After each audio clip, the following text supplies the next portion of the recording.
तो Tata Motors passenger vehicles की बात करें तो क्लियरली इंजन भी ठंडा पड़ गया और आगे के दो टायर भी पंचर हो गए। और ये ऐसा नहीं है कि एक्सपेक्टेशंस खराब की थी और प्रदर्शन खराब आया, एक्सपेक्टेशन खराब थी और उससे खराब नतीजे आए हैं, क्योंकि जेएलआर के जो एबिट मार्जिन हैं वो इस क्वार्टर में क्रैश हो गए। साइबर अटैक, घटती हुई मांग, टैरिफ के वजह से बहुत सारा इम्पैक्ट इनके ऊपर पड़ता हुआ नज़र पड़ रहा है। और अगर हम बात करें तो साइबर हमले में अभी तक कंपनी ने 2000 करोड़ का डिस्क्लोजर दिया है, उतना उनको लॉस तो हो ही गया है और ये आंकड़ा आगे जाके बढ़ता रहेगा। मुनाफा जो है 3000 करोड़ आ गया है 6000 करोड़ से घट के। और एबिटा की बात करें तो यहाँ लगभग 86% का डिक्लाइन हमने देखा है, तो कहीं ना कहीं यहाँ इशू है। और जेएलआर ने अपना गाइडेंस भी कट कर दिया है, तो पूरे रिजल्ट को एक तरफ रख दीजिए, शायद वहाँ बेनिफिट ऑफ डाउट मिले, लेकिन जो फ्यूचर आउटलुक है वो बहुत ख़राब है। जेएलआर ने अपने एबिट मार्जिन गाइडेंस को 0 to 2% कर दिया है, जो इन्होंने रिसेंटली बढ़ा के 5 से 7% कर दिया था। तो गाड़ी जब तक पट्टे पे आती उसके पहले ही डीरेल हो गई। और जेएलआर के फ्री कैश फ्लो की बात करें तो अब मैनेजमेंट को लगता है कि जो फ्री कैश फ्लो है वो 0 to 200 से 250 मिलियन पाउंड ही रहेगा, जो 2-3 बिलियन डॉलर्स की वो बात कर बिलियन डॉलर्स और पाउंड्स की बात करें तो कहीं ना कहीं जो डिसअपॉइंटमेंट है वो रिजल्ट्स में भी है और जेएलआर के आउटलुक में भी है। ओके, रिजल्ट में 74% बढ़ के लगभग 500 करोड़ की तरफ जाता हुआ नजर पड़ रहा है। रेवेन्यू में 25% की ग्रोथ और मार्जिन स्थिर हैं 26.9% के आसपास, जो पिछले साल लगभग 26.4% के आसपास थे। बेड ऑक्यूपेंसी की बात करें तो 77% बढ़ी है और इंटरनेशनल पेशेंट रेवेन्यू में 25% का साल दर साल आपको मोमेंटम देखने को मिला है। और अगर हम मैक्स एट होम की बात करें तो यहाँ भी 20% का रेवेन्यू ग्रोथ देखने को मिल रहा है। तो satisfactory quarter max health care के लिए। हालांकि ग्लेनमार्क फार्मा ये एक काउंटर है जहाँ थोड़ा बहुत डिसअपॉइंटमेंट होता हुआ नजर पड़ रहा है। मुनाफा आपको 72% ऊपर दिखेगा 610 करोड़ के आसपास, और मार्जिन्स भी 39% के आसपास दिखेंगे।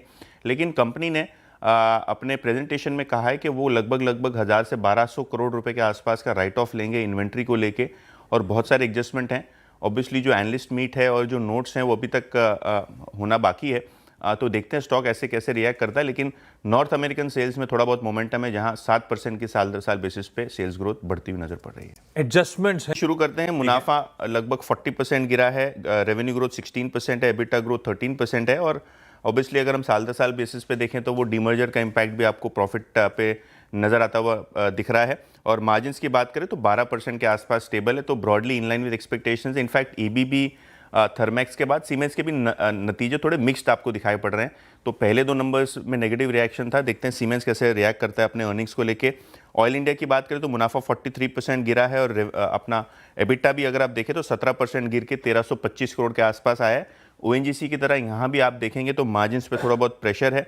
एक्साइड की बात करें तो प्रॉफिट 26% गिरा है, रेवेन्यू 2% नीचे है, और एबिटा एब्सोल्यूट बेसिस पे 400 करोड़ है, जो पिछले साल 480 करोड़ था। तो एक्साइड इंडस्ट्रीज़ की बात करें तो यहाँ भी आपको 2.5% साल दर साल बेसिस पे मार्जिन इंपैक्ट दिख रहा है। तो नंबर्स थोड़े बहुत वीक हैं। हालांकि जीएसटी ट्रांजिशन था, क्योंकि बैटरी पे जीएसटी रेट 10% गिरा है, तो क्या बाजार इस बेनिफिट ऑफ डाउट को देता है वो देखना होगा। और आइनॉक्स विंड की बात करें तो मुनाफा 92 करोड़ आया है, 26 करोड़ से बढ़ा हुआ है ये नंबर, लगभग 2.5 गुना ऊपर।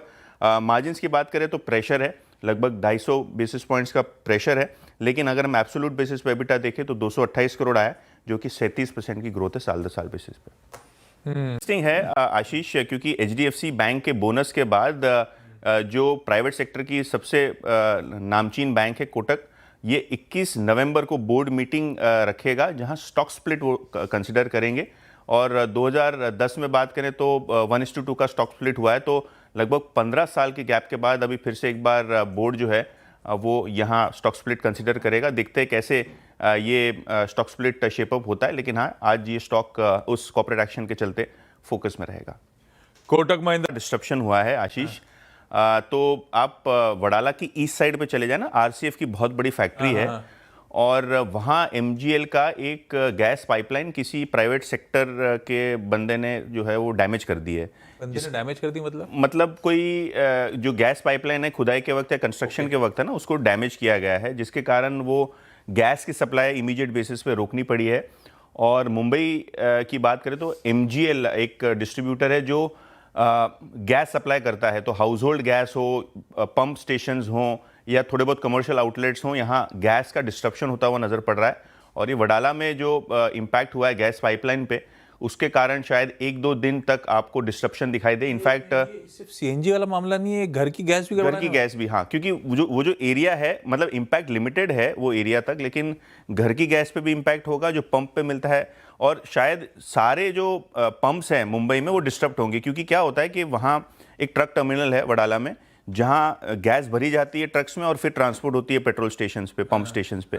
तो उसके कारण आपका कमर्शियल इम्पैक्ट तो बड़ा ही है। जिनके पास घर पे गैस आ रही है, कल तक वो आज रिज्यूम रहेगी, ऐसा कोई लफड़ा नहीं ना। हाँ, नहीं, बट वो खपत कम है, कमर्शियल वाली तो प्रॉब्लम है, वो बंद हो जाएगी। समझ गया। हाँ, आपको खाना से बात करें तो यहाँ इंटरेस्टिंग डेवलपमेंट, इन्होंने 1 रुपए पर MSMD, मतलब 1 रुपए आपका सीएनजी का दाम बढ़ा दिया नोएडा और ग्रेटर नोएडा में। अगर आप कंपनी की बात करें तो एनालिस्ट कॉन्फ्रेंस कॉल भी था, जहां इन्होंने कहा कि मार्जिन पे प्रेशर है, लेकिन नोट्स आने के बाद ये प्राइस हाइक हुई है 1 रुपए पर केजी की। तो 16 नवंबर से ये सीएनजी की बड़ी कीमतें लागू होने का कंपनी ने अनाउंसमेंट किया है। तो देखते हैं आज ये स्टॉक कैसे रिएक्ट करता है। इन्होंने सऊदी अरेबिया में भी बड़ा इन्वेस्टमेंट का अनाउंसमेंट किया है, तो ये भी कॉन्फ्रेंस कॉल में निकल के आया है, और प्लस ऊपर से ये 1 रुपए पर केजी की बढ़ोतरी अपने सीएनजी दामों में उन्होंने की है। एक जगह आ नहीं रही। तो फार्मा स्टॉक्स की बात करें तो यहाँ यूएस एफडीए के बहुत सारे इंस्पेक्शन हुए हैं। सबसे पहले हम बात करते हैं लुपिन की, जहाँ नागपुर की फैसिलिटी को कोई भी ऑब्जर्वेशन नहीं मिले। 10 से 14 नवंबर के बीच में इंस्पेक्शन हुआ, तो ये पॉजिटिव है।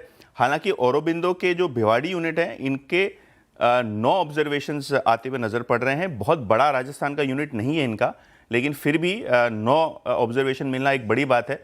तो देखते हैं स्टॉक कैसे रिएक्ट करता है। डॉक्टर रेड्डीज के लिए अच्छी खबर है, इनका श्रीकाकुलम एपीआई प्लांट है, इसका जीएमपी इंस्पेक्शन खत्म हो गया है 0 ऑब्जर्वेशन के साथ।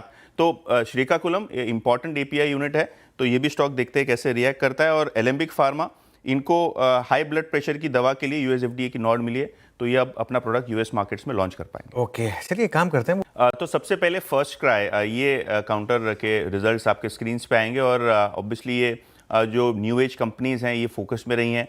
फर्स्ट क्राई की बात करें तो रेवेन्यू में 10% का जंप है, एबिटा में भी मॉडेस्ट 10% का जंप है, 62 करोड़ के आसपास नंबर आया है। और ओवरऑल इनका जो Q2 का लॉस है वो नैरो हुआ है 50 करोड़, जो पिछले साल 63 करोड़ के आसपास था, और मार्जिन्स 3% के आसपास स्टेबल हैं। तो ब्रेनबीज ये काउंटर फोकस में रहेगा। V2 रिटेल काफ़ी शानदार क्वार्टर रहा है इनके लिए। इनफैक्ट कंपनी का टर्न अराउंड हुआ है, 17 करोड़ का प्रॉफिट है वर्सेस 2 करोड़ का लॉस। रेवेन्यू ग्रोथ 86% से ज़्यादा है।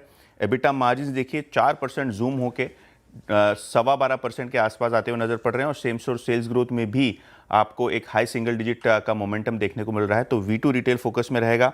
इसके अलावा आइनॉक्स ग्रीन एनर्जी, यहाँ मुनाफा जो है 27 करोड़ आया है। एबिटा में भी आपको एक बम्प अप देखने को मिला है एक्सपेक्टेशंस के मुताबिक। नारायणा हृदयालय, ये हॉस्पिटल स्टॉक फोकस में रखिए। नेट प्रॉफिट 30% बढ़ा है, रेवेन्यू 20%, और मार्जिन 24.5% आए हैं, जो साल दर साल बेसिस पे 2% बढ़ के आए हैं। तो ये काफ़ी शानदार प्रदर्शन है नारायणा हृदयालय की तरफ से। और GMR power net profit 888 crore, 3 अट्ठे 255 crore के मुकाबले। रेवेन्यू 30% बढ़ा है, और अगर हम मार्जिन्स की बात करें तो 20% का आपको नंबर देखने को मिल रहा है। स्मार्ट मीटरिंग जो है वहाँ कंपनी के इंस्टॉलेशंस Q2 में पिकअप हुए हैं, जिसके कारण मार्जिन पे प्रेशर है। लेकिन हाँ, ये कंपनी काफ़ी सारे ऑर्डर्स यूपी में डिलीवर कर रही है स्मार्ट मीटरिंग को लेकर।